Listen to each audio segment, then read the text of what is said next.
y venía trabajando en distintos sectores, pero no en el área. Bueno, la cosa es que me voy a casar en el 87 y yo le voy a dividir rápidamente la etapa de esos 37 años en tres etapas. Los primeros 12 años, o sea, 87-88 hasta el año 2000, del año 2000 al año 2015 y del año 2015 a hoy. O sea, 12, 15 y 10 años. Cuando fui a Casares, fui en época de inundación, año 87-88, para recordarles, teníamos precios de los commodities muy bajos, gobierno con una volatilidad cambiaria muy alta, todo inundado y muy concentrado la empresa en Carlos Casares, oeste de la provincia de Buenos Aires, a 300 kilómetros, ruta 5 de Buenos Aires y a 250 o 300 kilómetros de Santa Rosa, en esa línea. Así que, sin conocer el sector, me instalo en Carlos Casares, empiezo a ir de a poquito. Ese año me caso con mi mujer, yo iba todos los lunes, me volvía los viernes, y cada vez tratando de meterme socialmente en la comunidad de una ciudad de 15.000 habitantes, tratando de entender este negocio de comercializar granos. O sea, ¿qué hacemos nosotros?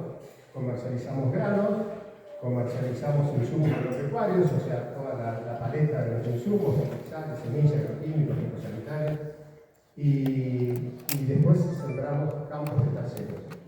En esa época era una empresa que tenía 54 personas, y la persona que me llevó, que lamentablemente hoy se fue, hace 2 años, hace 5 o 6 años falleció, me dice, bueno, vamos a tratar de dar un aumento para congraciarnos con la gente que está para caer bien. Entonces digo, bueno, déjame analizar un poco ese tema unos días y vemos. Una cosa es que he pasado un par de meses, lo voy a ver y le digo, ya, no tenemos que aumentar el sueldo, tenemos que sacar gente, y la nómina de 54 personas a 27 personas.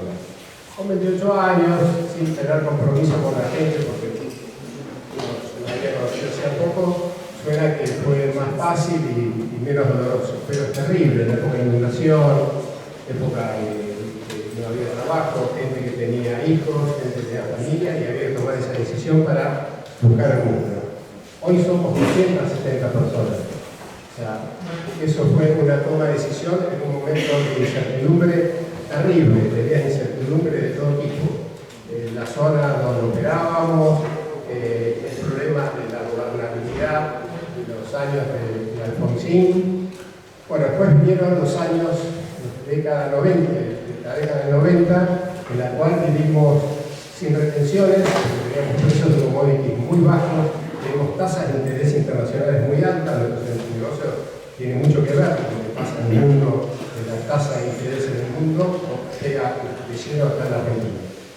Así que yo digo, ¿por qué los 12 años? Bueno, esos 12 años nacieron mis 3 hijos, me instalé en Casares, hice obviamente la vida social de una ciudad chica, pero nos equivocamos un montón de veces. O sea, realmente eso fue una máquina de... Primero, sí, Raúl, no sé cómo hacía para no haberme echado, porque le erré, o sea, tuve aciertos, pero le erré, me costaba terminar de entender para dónde tenía que ir este negocio de comercializar granos y las cosas que les comentaba. Compré campo, después, bueno, fue un trade piola porque en poco tiempo valía el doble, y para mí era comprar y vender. El negocio era así, lo compramos a 1.500, lo vendíamos a 3.000, era negocio, entonces lo hicimos. Pero llegó un momento que nos agarró la inundación, repito, commodities, la competencia, como todo negocio que tiene muy bajos márgenes, la competencia es muy alta. Así que llegando a fines de 1900, y un poco, la verdad que tengo la suerte de conocer a una persona que la contrato para que me dé una mano para coachear esa situación de qué decisiones tomar. Y empezar a imaginarse cómo hacer para ser algo, para una empresa que perdure y que dure en el tiempo. se pensaron varias cosas. Una es decir, bueno, tengo que crecer geográficamente porque no puedo estar concentrado y vulnerable a una cantidad de hectáreas que era muy chico. Entonces teníamos que sí o sí tratar de hacer un crecimiento para hacer una cobertura comercial mucho más amplia. Para eso teníamos que invertir en activos. Para eso teníamos que buscar gente que me secunde, armar equipos, incorporar tecnología, más allá. Esos fueron los 15 años de más o menos 2000 hasta 2015. Otro de los temas fundamentales era el concepto de la austeridad. Teníamos que ser súper austeros, cuidar muy bien la plata. Empezamos a tener resultados relativamente positivos. Mi discusión con mi socio, que tenía 20 años más, socio, digo porque cuando él me lleva ahí, yo lo primero que hago es, le digo, acá tenés que hacer un aporte de capital, porque los socios que manejaban la empresa 30 años, previo a que yo vaya, ya estaban grandes y tenían sus negocios personales y no prestaban interés a la empresa. Por lo tanto, esos socios se fueron. Yo digo, bueno, hacer un aumento de capital y yo quiero ser parte de ese aumento de capital. Por lo tanto, él pone la plata y yo me quedo muy poca plata y yo me quedo con 28% de la sociedad. Ahí paso a ser socio de la empresa. Después, a fines en esta última etapa, ahí vuelvo a comprar y paso a tener el 51% y bueno, hace un año y medio volví a comprar y tengo el 86%. Pero fueron todas negociaciones. Las primeras no puse un peso, la segunda puse plata y la tercera me costó muchísimo. Pero bueno, por suerte, porque la empresa creció y vale mucho más plata. Toda la etapa de esos 15 años, mi socio me decía, che, ¿por qué no distribuimos más plata? ¿Por qué no? Tenemos que seguir fortaleciendo la compañía. Tenemos que seguir teniendo más activos acá, tenemos que crecer acá. Así es como hoy somos 16 sucursales. Bueno, toda esta masa fue creciendo. Todo ese proceso, así como compramos campo y salió bien, pero podría haber salido mucho mejor si nos quedábamos, lo vendimos. Nos vendimos en el negocio de la cría de cerdo, después lo cerramos. Abrimos zonas, nos equivocamos con la tienda y con la zona, después la cerramos. O sea, cometimos pero muchos errores. Yo siempre hago mucho hincapié, porque la sumatoria de errores ya no era el pibe de 28 años que había ido con una energía espectacular, sino que era un tipo ya de 40 años, para mí uno de 40 es súper joven, ¿no? Pero tenía 40 años, tenía 3 hijos, tenía una familia y no tenía un mango personalmente. O sea, la empresa era la apuesta. De hecho, tenía un departamento comercial con mi mujer que lo vendo y la plata la pongo en la empresa para fortalecerla. Y no era significativo, pero era ponerlo, no se podía sacar. Durante esos 15 años se hizo austeridad, trabajo, crecimiento e incorporación de gente. Uno de los factores más importantes fue todos los equipos de gente que fuimos reclutando en ese momento. La incorporación de tecnología, la ampliación geográfica, pero hubo un concepto que en nuestro negocio a veces, creo que cada uno en el negocio que tiene que analizarlo. El capital de trabajo propio. Hace unos años, en el 2004, que fue esta etapa de esos 15 años, yo hago un posgrado en el IAE, en la Universidad Austral, en Pilar, y me acuerdo que un profesor de finanzas nos decía, toda empresa tiene que ser consciente de cuál es el capital de trabajo que necesita para operar. Y que ese capital de trabajo no es un activo corriente, o sea, contadores, sabemos que el activo corriente es lo que se dispone de forma inmediata, como puede ser una tonelada de grano o dólares o pesos o un bono o algo que sea hiperlíquido. Los no corrientes son obviamente los bienes de uso. Y a mí me quedó muy grabado, yo digo, yo compito en un escenario en el cual hay empresas que por sí solas tienen un nombre que le da crédito. Entonces yo tengo que construir una empresa que sea muy fuerte. Y uno de los temas a establecer era el capital de trabajo. Y el capital de trabajo propio es muy tentador cuando uno ve que la caja le va creciendo año a año y no se compra el campito que siempre quiso comprar, hacer una distribución de dividendos mucho más agresiva. La idea fue fijar la obsesión de seguir acumulando como para que todo el crecimiento esté sustentado. Cuando hablamos de capital de trabajo el banco existe y hay que aprovecharlo. Ahora, no es lo mismo pedirle plata al banco con plata que sin plata. Yo siempre digo que si vos a un banco le pedís plata, le tenés que pedir el 15% de lo que tenés. Cosa que ahí vas a manejar la inflación y vas a poner las condiciones, hasta vas a negociar la tasa. O le tenés que deber el 150% de lo que tenés, porque ahí ya te tiene que cuidar él a vos para que poder cobrar. Ahora, si le debes el 75%, el 80%, las condiciones te las va a poner el banco y vas a vivir para pagarle al banco, y vas a trabajar para pagarle al banco. Por eso un poco este tema de tener libertad con el capital de trabajo. La tecnología es importante, la gente es súper importante, la administración, la imagen, todo eso es relevante. Pero la realidad es que en el fondo tenés que tener fortaleza en este negocio, por lo menos. En este negocio tenés que tener una fortaleza económica, tener una independencia permanentemente y la libertad de negociar con el proveedor de insumos, al banco le tenés que pedir plata cuando hay negocio. Argentina es una máquina de presentarte oportunidades. O sea, es terrible los cambios que vivimos en Argentina y cada vez más seguidos. Ahora, les puedo asegurar que cuando vos estás con la mente despejada y tranquilo y con el bolsillo bien, esas situaciones de crisis, porque de esto se trata, estamos hablar de tomar decisiones en las situaciones de crisis. Y un poco quiero rescatar este concepto de decir, bueno, ¿cómo te preparás para enfrentar las crisis? Bueno, este fue todo el proceso. Uno no dice, bueno, va a haber elecciones el domingo en la provincia de Buenos Aires, entonces la semana voy a tomar, seguramente vas a tomar decisiones de cobertura.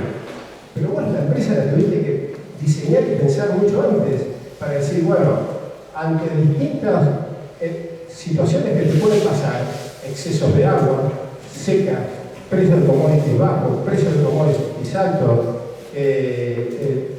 problemas de tipo de cambio, problemas de evaluación, problemas de tasa de interés baja, tasa de interés alta.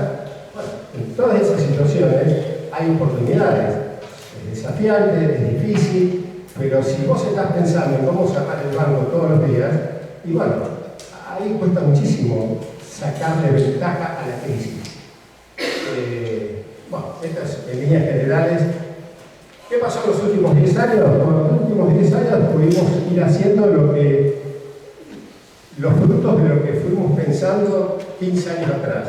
O sea, pasar a tener una política de dividendo más generosa, pasar consolidada desde el punto de vista de los activos, con planes cada 5 años de crecimiento, y eso hace que vos me decís, che, y bueno, ¿y cómo la ves la Argentina? Y nosotros la vemos siempre como que hay una oportunidad. Nos fuimos, como les decía, tratamos de hacer otras cosas, pero siempre terminamos concluyendo de que lo mejor es ser el mejor en lo que hacemos. O sea, especializarnos y ser lo más eficiente en lo que hacemos. No nos distraigamos con demasiadas cosas porque se carga la agenda y se nos complica. Tener 270 personas para mí es un orgullo después de haber tenido que bajar de 54 a 27. Hay muchísimos profesionales. Tratamos de mostrar el agro desde la faceta comercial que nosotros estamos, y hace 6 años tenemos un campo al lado de Campos Casares que se llama, que nosotros lo llamamos CTT, que es Campo Tecnológico Tomás, en el cual traemos todos los eventos tecnológicos que hay en el sector para ofrecer, y los probamos ahí. No somos creadores ni somos un lugar de hacer ensayos, pero probamos todos estos eventos para que nuestros profesionales, que sembramos 40 y pico mil hectáreas en el campo de terceros, estén capacitados, y se lo damos a toda la comunidad de ingenieros y productores de la zona. Y después vino una idea que fue muy linda y muy interesante desde el punto de vista social, que fue incorporar el CTT joven. Excelente Joven ya se hicieron 3 versiones hace cada 2 años, en la cual invitamos a colegios, los últimos 2 años, colegios secundarios, escuelas técnicas o no técnicas, y más o menos tienen como 1.500, 1.600 chicos en 2 días.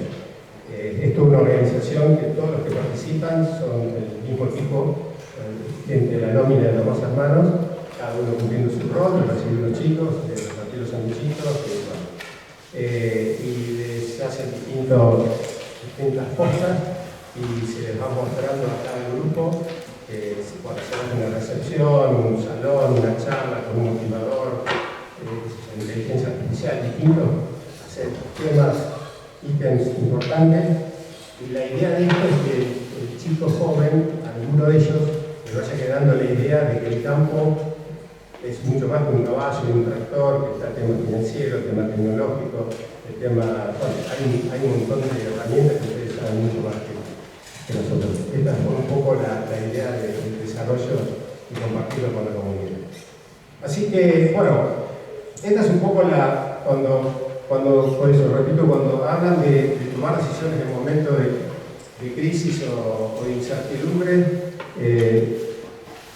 creo que uno se tiene que preparar porque siempre hay un momento de que se complica y ahí también puede haber una oportunidad en lo que queremos que es una complicación. Bueno, ¿cómo venimos con él? Sí, por ahí ayudarte con una pregunta, ¿cómo la empresa plantea los cambios generacionales? ¿Cómo involucrar y cerrar con un mensaje para los jóvenes profesionales? El tema generacional, yo les contaba un poco la historia de cómo fue el proceso de cambio de gerencia accionaria de los empresas. Esta es una empresa que tiene más de 100 años. Nació como una casa de ramos generales de 1880. El apellido de los fundadores era una familia Llorente, después vinieron inmigrantes, los Tomás, fue Llorente Tomás, después fue Tomás Serrano. Cuando yo voy justamente porque ningún Tomás se hacía cargo. Entonces, un Tomás me dijo, che, hacete cargo, que yo no me voy a ir a hacer cargo. Y ninguno de sus descendientes tampoco participaba dentro de la compañía. Por lo tanto, la última operación de compra de acciones fue una solución espectacular para ellos porque pudieron hacer un cash-out que en un momento no valía nada y en el último tiempo valía mucha plata. Ahora me toca a mí el desafío, o sea, ¿qué va a pasar para los próximos años? Una empresa que es totalmente sana y tiene un equipo espectacular. Bueno, no les puedo contar mucho porque tampoco lo sé. O sea, estoy trabajando, la semana que viene mis 3 hijos, el mayor está dentro de la empresa y la menor, el mayor es licenciado en administración de empresa, la menor es psicóloga, está en la parte de recursos humanos, y después hay una hija en el medio que vive en Nueva York hace 14 años, se dedica al canto y a la actuación, por lo tanto está un poco lejos de lo que es el negocio de agropecuario nuestro. La semana que viene justamente tengo un curso, viene Carmen, que es la que vive en Nueva York, para acompañarnos y vamos a hacer los 5, las 3 hijos, mi mujer y yo, vamos a hacer un curso en el IAE de empresa de familia. Tengo que empezar a trabajar muchísimo, te diría que de uno de los pasivos más grandes que siento que tengo conmigo y con el futuro de la empresa es cómo hacer esa transición que puede ser que sean mis hijos o puede ser que sea un equipo de gerentes, o sea, no tenemos que aferrarnos de que sí o sí tenés que darle la conducción de la compañía a tu hijo porque tu hijo puede tener talento para ser un gran comercial pero no ser un gerente general. No es lo mismo una cosa que otra. O puede ser un tipo que tiene una muy buena relación con la gente, pero que si le apasiona la finanza, que de hecho le apasiona la finanza, pero puede que no le guste otras cosas, eso. O sea, es todo un tema que hay que debatir. Yo creo en los profesionales, creo en las personas idóneas para cada uno de los lugares y que hay que tenerlos. De hecho, los tenemos, ¿no? muy orgulloso.